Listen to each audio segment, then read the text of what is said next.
ए सुन त म पनि जाने है योपालि आमा औसीमा माइत बुझिराख हुन्छ तर एकचोटि बाला पनि सोध न त ए मेरो बाउआमा भेट्न जान पनि तिम्रो बाउआमाले सोधेर जानुपर्छ जानु पर्दैन माइत सहित ठुलो कुरो गर्दिरहेछ त पनि आफ्नो स्वास्नीलाई धेरै शिरमा नचढा जाँदा बाउलास ट्युसन नभन्नु न दाइ बुहारीलाई हेर्नु बाबु यो घरमा मलाई सधैँ दासी बनाएर राख्छ तिमीहरूको कुरा बा तिमी किन यस्तो भयो गाउँमा त खुब अटी बुद्धि दिँदै हिँड्छौ त नरिसके दा मैले धेरै भलाइको लागि भने अनि धेरै माइत माइत भनेर पनि हुँदैन अनि छोरी मान्छे धेरै आकाशमा उडेको पनि राम्रो हुन्छ विचार गर बा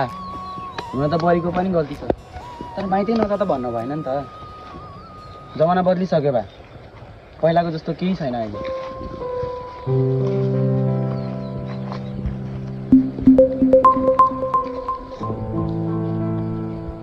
हेलो छोरी बा के गर्दैछौ सन्चै छौ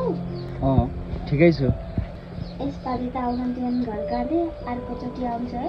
आफ्नो ख्याल गर है बा